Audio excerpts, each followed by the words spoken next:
শেখুল হাদিস আল্লামা মুহাম্মদ সুলতান জৌক নদভী, দেশবরেণ্য আলেমে দ্বীন, খ্যাতিমান গবেষক ও শিক্ষা সংস্কারক, বাংলাদেশে আরবি ভাষা উন্নয়নের দিকপাল, যুগশ্রেষ্ঠ ইসলামী চিন্তাবিদ ও কল্যাণকামী সুসাহিত্যিক।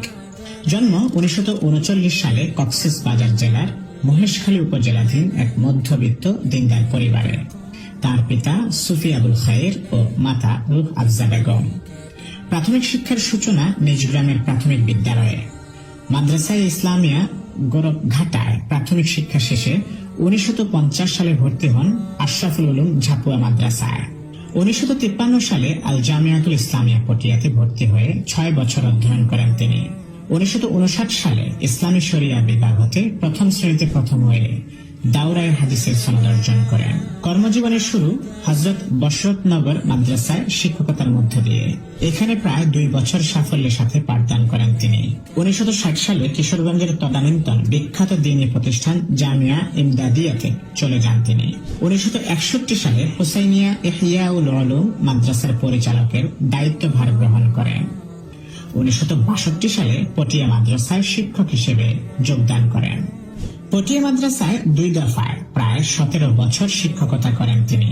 স্বাধীনতা যুদ্ধের পূর্বে মাদ্রাসায় আজিজুল উলুম বাবুনগরে শিক্ষকতা করেন। আল্লামা নদভী শিক্ষা সংস্কারে নিজেকে নিবেদিত করেন। এ লক্ষ্যে 1985 সালে দারুল মাআরিফ আল ইসলামিয়া প্রতিষ্ঠা করেন। স্বল্প পরিসরে শুরু হওয়া এই প্রতিষ্ঠানটি অল্প সময়ের মধ্যে মহিরুহে পরিণত হয় এবং দেশ বিদেশে ব্যাপক গ্রহণযোগ্যতা লাভ করে। আল্লামা নদভী সাহিত্য সংস্কৃতির পৃষ্ঠপোষকতায় মনোনিবেশ করেন।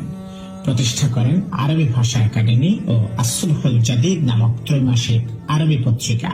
ইসলাম বিরোধী চক্রের বুদ্ধিবৃত্তিক মোকাবিলার জন্য রাজপথের সংগ্রামে নেতৃত্ব দেন তিনি। হেফাজতে ইসলাম বাংলাদেশ প্রতিষ্ঠা ও কওমি সনদের সরকারি স্বীকৃতি আদায়ে রয়েছে তার অসামান্য অবদান। আল্লামা নদভী তার বর্ণাঢ্য কর্মজীবনে দাওয়াতি কার্যক্রমের লক্ষ্যে সফর করেছেন অসংখ্য দেশ, অংশগ্রহণ করেছেন বিভিন্ন আন্তর্জাতিক সেমিনারে, বিশ্বের গুণীজনদের সামনে তুলে ধরেছেন দেশ ও জাতির কথা। বহু ভাষাবিদ আল্লামা নদভী একজন সুসাহিত্যিক ও খ্যাতিমান লেখক। বিভিন্ন ভাষায় তার অসংখ্য লেখনী ও সাক্ষাৎকার দেশি বিদেশি একাধিক জার্নালে প্রকাশিত হয়। তার রচনা সম্ভার অনেক বিস্তৃত। বার্ধক্যের কারণে চলাফেরা সীমিত হয়ে গেলেও থেমে নেই তার পাঠদান কর্মসূচি।